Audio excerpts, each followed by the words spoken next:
When most people think of Washington, D.C.'s wealthiest residents, they imagine lobbyists in Georgetown townhouses, tech executives in McLean mansions, or the heirs of old Virginia money watching polo matches in Great Falls. They don't think of Filipinos. And in a sense, they're right.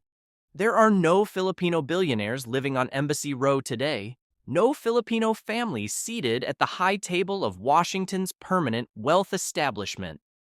But this assumption misses something far more fascinating. For over a century, Washington, D.C. has served as the crucible where Filipino fortunes were not merely displayed, but forged. While America's capital has always been a place where the wealthy arrived to spend their money, for Filipinos, it became something entirely different, a place where influence was cultivated, where political connections transformed family businesses into multinational empires, and where exile governments preserved entire nations while their homelands burned. The families we're about to explore didn't simply visit Washington.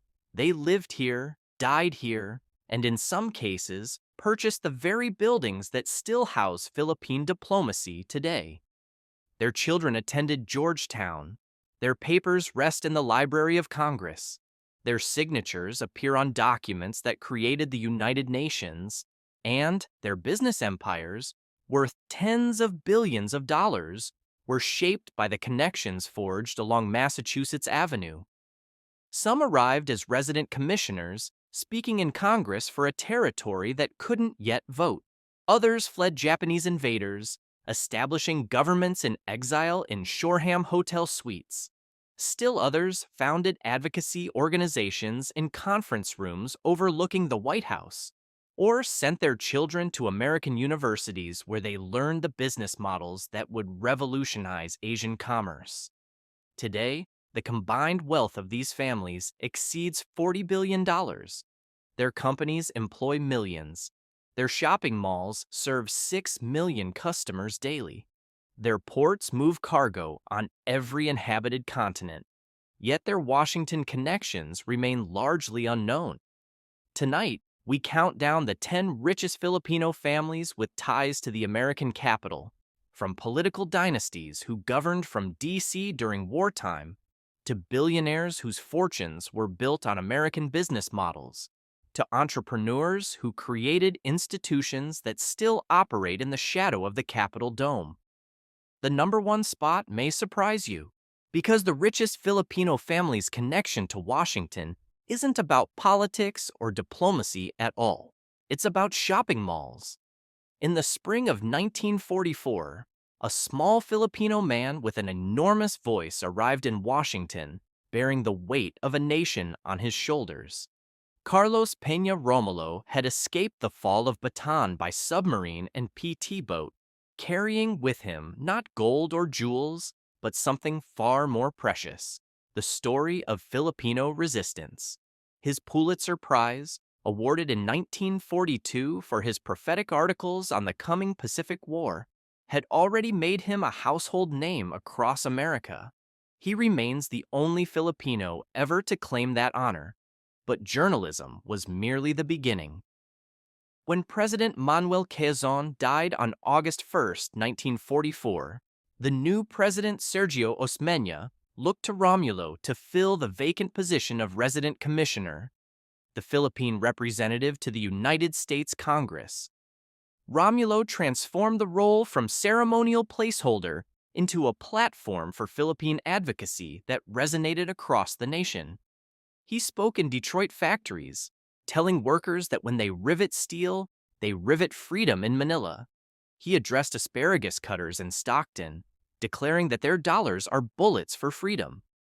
The New York Times profiled him as a voice for a nation without a homeland. On August 29, 1944, Romulo stood before the House of Representatives and reminded Congress that over 300,000 Filipinos had taken up arms against the Japanese under the American flag. His eloquence was undeniable, his mission was clear, and Washington would become his home for the next 16 years.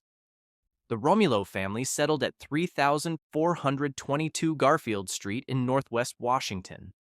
Carlos and his wife Virginia raised 4 sons who attended Georgetown Prep and Georgetown University. The house became a salon where diplomats, politicians, and intellectuals from both nations gathered to discuss the future of Philippine-American relations. Romulo's career in Washington would span 8 Philippine presidencies. He served as ambassador to the United States on multiple occasions. He became Secretary of Foreign Affairs, and in 1949, he achieved what no Asian had accomplished before him: election as President of the United Nations General Assembly. Today, the Carlos P. Romulo Hall in the Philippine Embassy stands as permanent testament to a family whose Washington years changed the trajectory of 2 nations. But Romulo arrived as an employee of the Commonwealth government. The next family arrived as something far more consequential, as the government itself. When Manuel Quezon drew his last breath at Saranac Lake on August 1, 1944, the burden of leading a nation without a homeland fell upon 65-year-old Sergio Osmeña. He became the oldest person to assume the Philippine presidency, a record he would hold for over 7 decades until Rodrigo Duterte took office in 2016. Osmeña's Washington story began 2 years earlier, in the desperate escape from Corregidor. As vice president, he had accompanied Quezon through Japanese patrolled waters by submarine, then by plane to Australia, and finally by train across the American continent to establish the Commonwealth government in exile in Washington. The Osmeña family represented a different kind of Philippine aristocracy. For 145 years, the identity of Sergio's father remained a closely guarded secret. It was not until 2023, when DNA testing finally confirmed the truth, that the world learned his biological father was Antonio Sanson, a wealthy Chinese mestizo businessman from Cebu whose vast land holdings made him one of the province's most prominent figures. The Osmeña clan itself was described in historical records as a rich and prominent family of Chinese Filipino heritage with extensive business interests across Cebu. From Washington, President Osmeña managed the impossible task of maintaining a government while his country burned. He convened cabinet meetings. He coordinated with American military planners preparing for liberation. He signed executive orders and maintained diplomatic relations with allies who wondered whether the Philippines would ever be free again. The dynasty he founded has produced 3 generations of Philippine senators. His son, Sergio Jr., served in the upper chamber. His grandsons, Sergio III and John Henry Osmeña, followed. Sergio III studied at both Harvard and Georgetown, embodying the family's enduring connection to American institutions. His story took a dramatic turn during martial law, when imprisonment and a daring escape became the subject of the Philippine film Escapo. The Osmeña family was included in the Manila 60, a prestigious list of the Philippines' most fabulously wealthy and influential families published in the 1950s. Their legacy encompasses not merely politics, but the commercial landscape of the Visayas. Yet Osmeña inherited a presidency that another man had built, a man who first arrived in Washington with nothing but fierce ambition and departed having secured the promise of independence itself. Manuel Luis Quezon arrived in Washington in December 1909, a young revolutionary-turned-politician with a singular mission: to secure Philippine independence from the United States. He made his residence in the Champlain apartment house and immediately set about conquering the corridors of American power. Considering the time I have been here, the character of the subject, and the influences I had to fight, Quezon later reflected, "I feel inclined to say that I am almost surprised that I have secured so much." His savviest political victory, the Jones Act of 1916, promised Philippine independence and earned him legendary status in both nations. He hosted his farewell banquet at the Willard Hotel, one of Washington's most prestigious venues, before returning to Manila as a hero. But history would bring Quezon back to Washington under far more desperate circumstances. In 1942, fleeing the Japanese invasion, he established his government in exile in the American capital. He hired an entire floor of the Shoreham Hotel to accommodate his family and government offices. From this unlikely headquarters, he signed the United Nations Declaration against the Axis powers, served on the Pacific War Council, and wrote his autobiography, The Good Fight. His presidential papers, spanning from his Washington residency through his death in 1944, represent what historians call probably the richest source in the Philippines for the American period. A city bears his name, Quezon City, the former capital. His widow Aurora would later die in an ambush in 1949, cementing the family's sacrifice in Philippine national memory. These three families built their legacies through politics and diplomacy. But the next tier of Filipino dynasties built something more tangible: business empires that transformed Washington connections into billions of dollars and influence that spans the globe. In the heated Washington of 1942, Harold Ickes, the United States Secretary of the Interior, wrote in his diary of his discomfort with certain members of the Philippine government in exile. Among those who drew his suspicious gaze was Don Andres Soriano, a man who would become, in the words of the New York Times, one of the most dominant business personalities in the Western Pacific area. Soriano's presence in the American capital was controversial from the start. Democratic Congressman John Coffey of Washington publicly objected to having an open sympathizer of General Franco in the U.S. administration, particularly when Spain was courting the attentions of Adolf Hitler. The Spanish-born industrialist had made powerful enemies. But controversy never stopped a Soriano. Born in Manila in 1898 to a Spanish father and a mother from the prominent Roxas family, Andres Soriano was educated at Stonyhurst College in England before completing his studies at the Escuela Superior de Comercio in Madrid. He joined San Miguel Brewery as a junior accountant in 1918 at age 21, beginning what would become a multi-generational transformation of Philippine industry. Under Soriano's leadership, San Miguel became the largest and most modern company in the Philippines. In 1927, he secured a franchise that would prove visionary, the first Coca-Cola bottling and distribution operation outside the United States. San Miguel owned 70% of the joint venture, establishing a revenue stream that would fuel decades of expansion. He created the Magnolia ice cream plant in 1925. He founded Philippine Airlines, Asia's first commercial carrier. His investments eventually stretched from gold mines in British East Africa to a Kansas City brewery that produced Lone Star and Colt 45.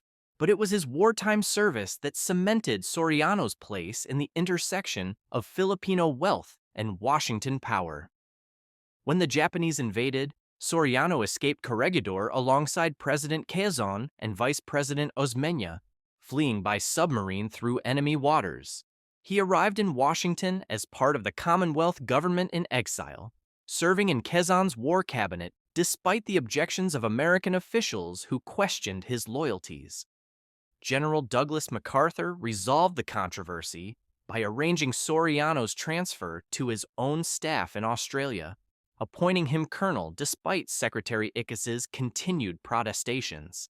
Soriano returned to the Philippines with the advance invasion force at the Battle of Leyte, becoming MacArthur's most important advisor on Philippine politics and business. Even after the destruction of the war, Soriano rebuilt his empire with characteristic determination. Today, the Andres Soriano papers, correspondence, speeches, reports, newspaper clippings, and photographs rest in the Manuscript Division of the Library of Congress in Washington.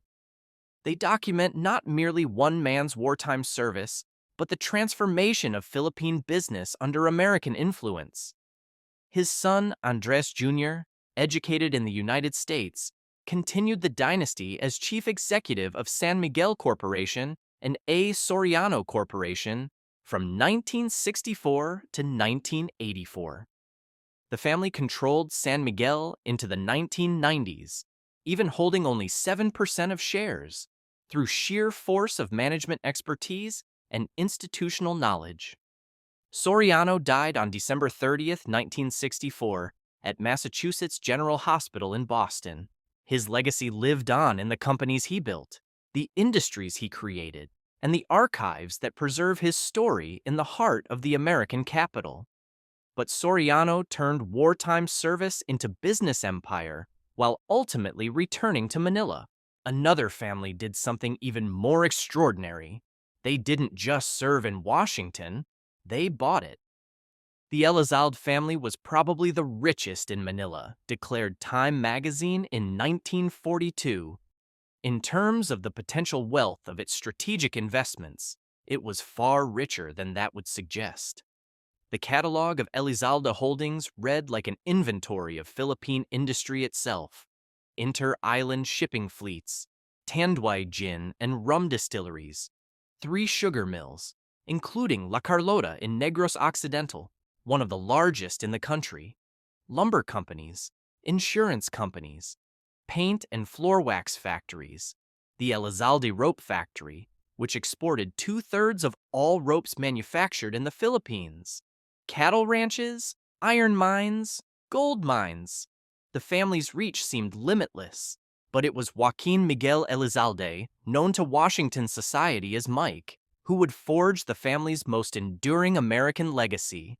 Born in Manila in 1896, educated at St. Joseph's College in London and Dr. Schmidt's Institute in Switzerland, Elizalde moved easily among both Filipino and international elite.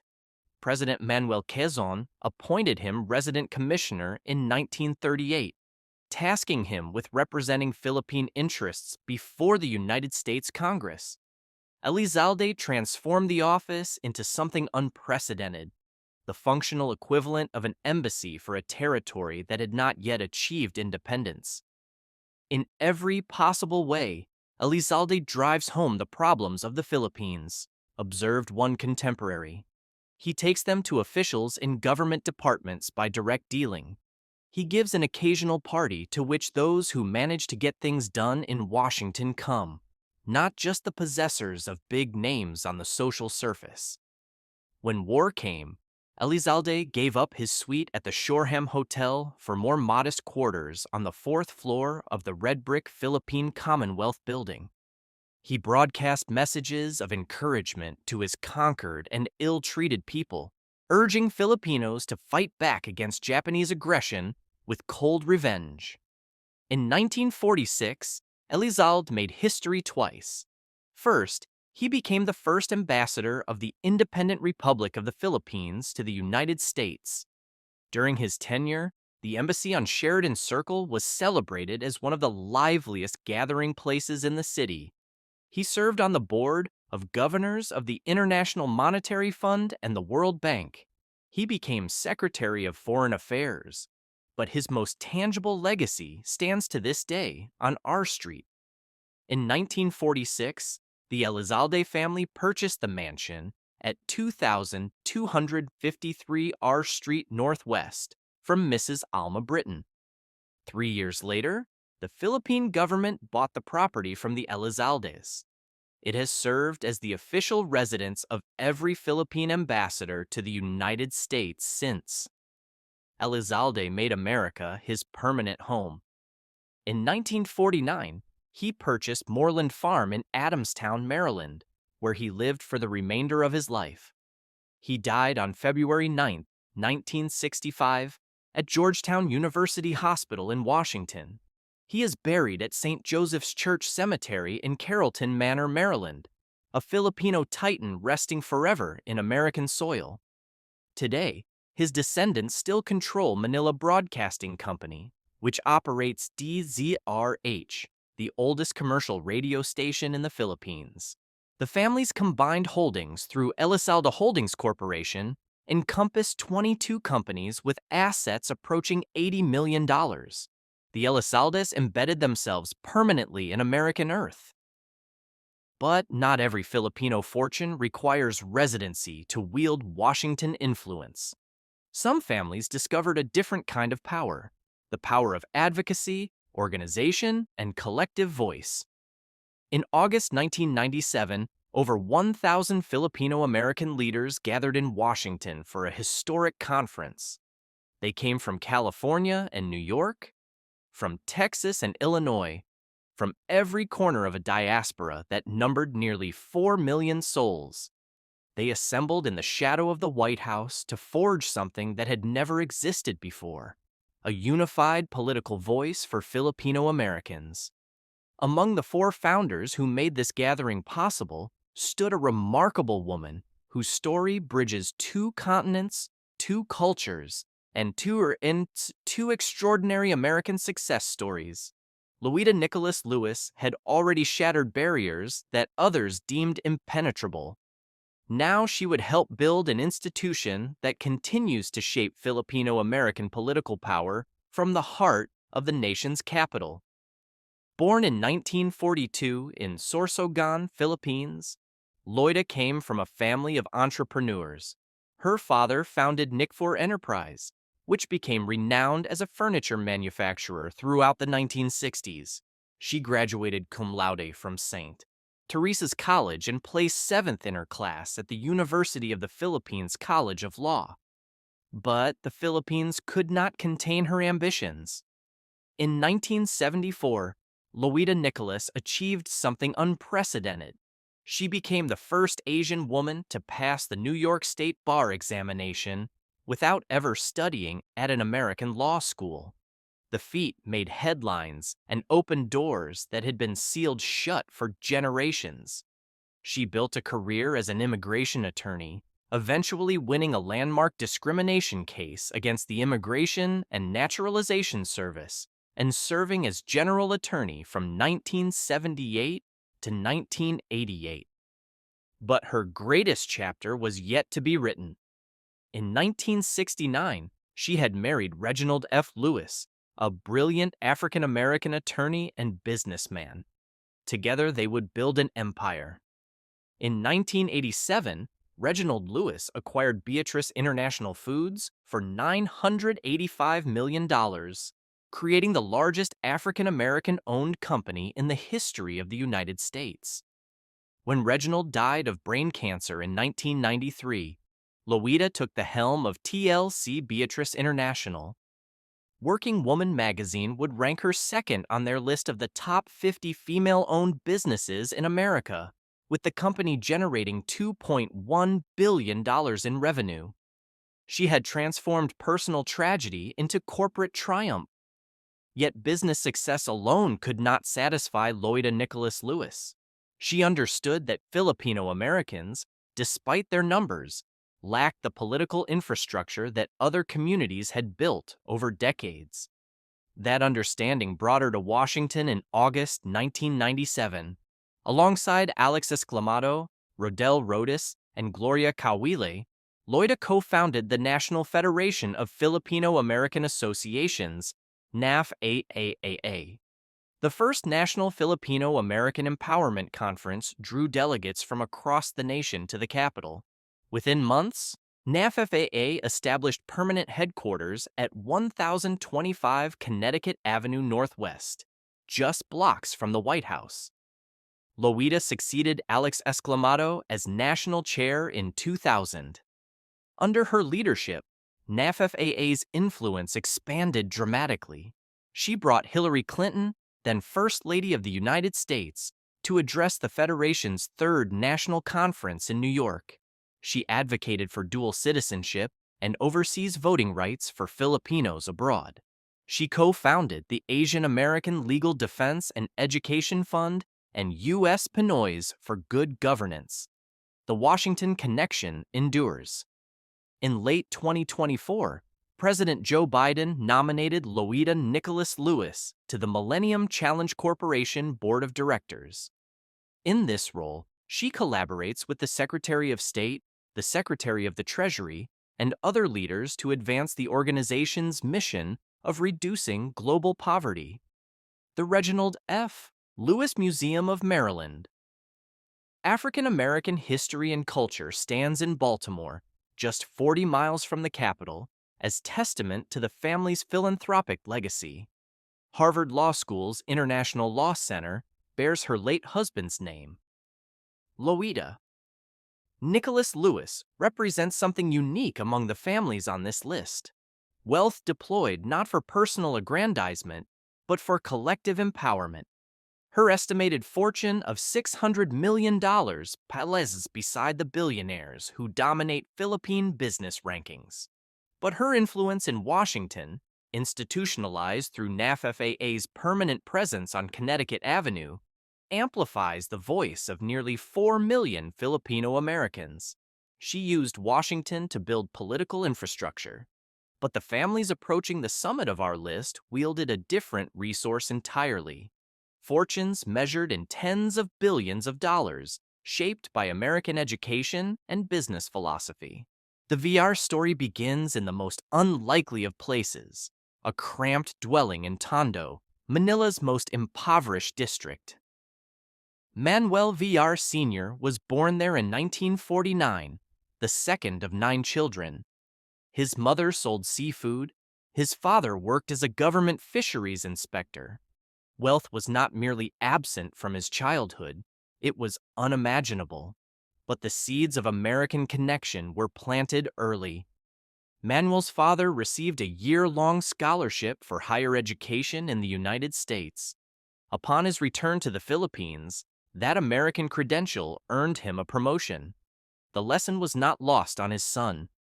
Education, particularly American education, could transform destinies. With just 10 centavos in his pocket and 10,000 pesos in capital to purchase 2 reconditioned trucks, Manuel VR began delivering sand and gravel in 1975. He saw what others missed, that the Philippines desperately needed affordable housing, and that economies of scale could make home ownership possible for ordinary Filipinos. Through Vista Land and Lifescapes, he would eventually construct over 200,000 homes. Today, Manuel VR stands as the richest individual in the Philippines. Forbes estimates his fortune at $17.2 billion as of 2025. His empire spans real estate through Vista Land, water utilities through Prime Water, memorial parks through Golden Haven, and retail through Vista Malls. The boy from Tondo now commands more wealth than any other Filipino citizen. But VR remembered his father's lesson. Education, American education, remained the family's most precious investment. His wife Cynthia, now a Philippine senator, articulated the philosophy plainly. "I didn't spoil my children," she has said, "because the only inheritance that I really want to give them is a good education." Others who inherited much money, some just wasted them. But education is in the mind and cannot be lost. That philosophy sent their son Mark to the University of Pennsylvania, where he earned his bachelor's degree in economics, political science, and philosophy. He continued to the University of Chicago Booth School of Business for his MBA. Armed with American credentials and business training, Mark returned to work 10 years in the family enterprise before entering politics. He now serves as a Philippine senator. His sister Camille serves in Congress. His brother Manuel Paulo leads Vistaland as president. The VRs transformed American education into multi-generational advantage. But the family approaching number 2 made Harvard itself a dynasty tradition and formalized their Washington connection through the Philippine Embassy itself. The name Ayala has been synonymous with Philippine business since before the Philippines was a nation. Casa Roxas, the partnership that would evolve into Ayala Corporation, was established in 1834, 34 years before Manuel Quezon drew his first breath. When other families on this list were building their fortunes, The Zobel de Ayalas were already counting theirs in generations. The Zobel branch of the dynasty traces to Jacobo Zobel, a man of German-Spanish descent who married Trinidad Roxas de Ayala and merged two of the most powerful bloodlines in Philippine commerce. Their descendants would build an empire that encompasses the Bank of the Philippine Islands, founded in 1851 and standing as the oldest bank in the Philippines. Globe, Telecom, Ayala Land, Manila Water, until its divestment in 2024. The family's real estate holdings in Makati, often called the Wall Street of the Philippines, house most foreign embassies and anchor the nation's financial center. But what distinguishes the Zobel de Ayalas is not merely the scope of their holdings. It is the consistency of their American connection, maintained across 7 generations through a single institution, Harvard University. The family patriarch, Jaime Zobel de Ayala, attended Harvard, graduating in 1957 with a degree in architectural sciences. His sons, Jaime Augusto and Fernando, who now lead Ayala Corporation, continued the tradition. The next generation of Harvard graduates already waits in the wings. For the Zobel de Ayalas, Cambridge is not merely a university, it is a family rite of passage. Their Washington connection was formalized on December 6, 2021, when the Ayala Foundation signed a Memorandum of Understanding with the Philippine Embassy in Washington, extending their partnership on the Filipino Young Leaders Program through December 31, 2025. Ambassador Jose Manuel Romualdez personally signed the agreement. The program brings 10 to 15 delegates from the United States to the Philippines annually for immersion experiences designed to cultivate the next generation of Filipino-American leadership. Forbes estimates the family fortune at $3.4 billion as of 2025. They are members of the U.S.-Philippine Society, participating actively in strengthening bilateral relations between the two nations. 7 generations of business leadership, the oldest conglomerate in the Philippines, a Harvard pipeline that produces executives who bridge Manila and America with practiced ease. The Zobels built their American connection through education and institutional partnership. But the family at number 2 constructed something even more tangible, a global infrastructure empire whose very foundations were laid during American colonial rule.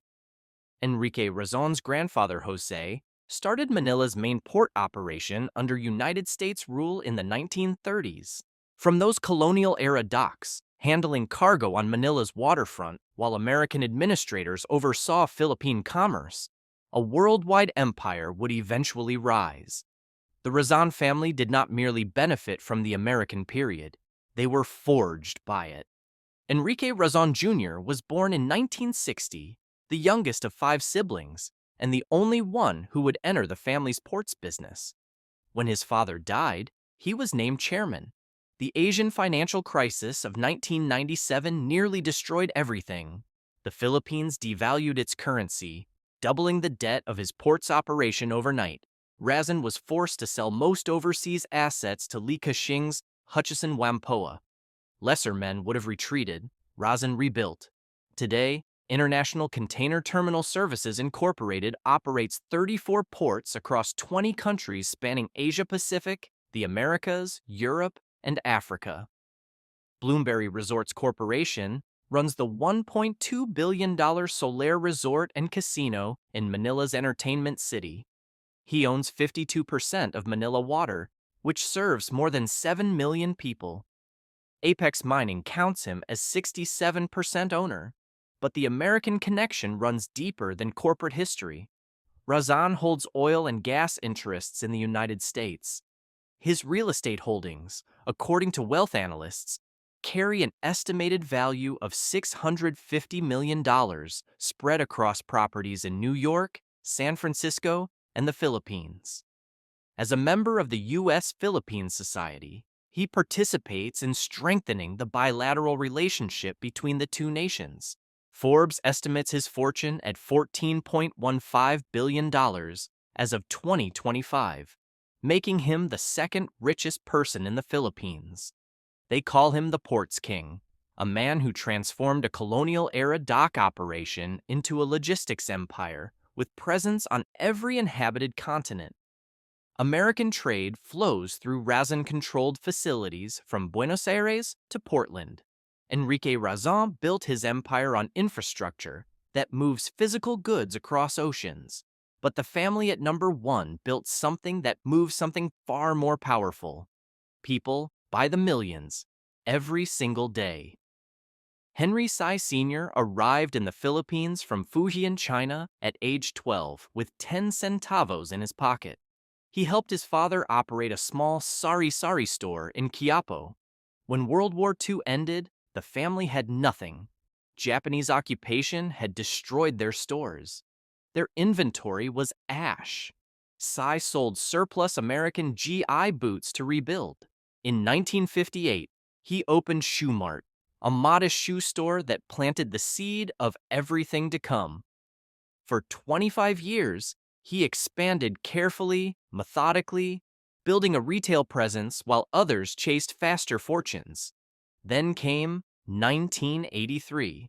The Philippines plunged into its darkest political crisis. Benigno Aquino had been assassinated on the airport tarmac. The economy collapsed into recession. Foreign investors fled. It was precisely the wrong moment to bet everything on an audacious new venture. Henry Sy opened his first shopping mall. He had seen the emergence of the mall business in the United States. Those vast, climate-controlled retail palaces where American families spent entire days shopping, eating, and entertaining themselves. The concept was radical for Southeast Asia, but Sy understood something profound. What worked in America could transform the Philippines. The bet paid off beyond imagination. Today, over 90 SM supermalls span the Philippines and international markets. Banco de Oro stands as the largest bank in the Philippines, commanding assets exceeding 4 trillion pesos. SM Prime Holdings ranks among the largest real estate companies in Southeast Asia. SM Retail operates 2,212 outlets across the archipelago. On a good day, 6 million people walk through SM properties. Henry Sy reigned as the richest man in the Philippines for 11 consecutive years. He died peacefully on January 19, 2019, at age 94.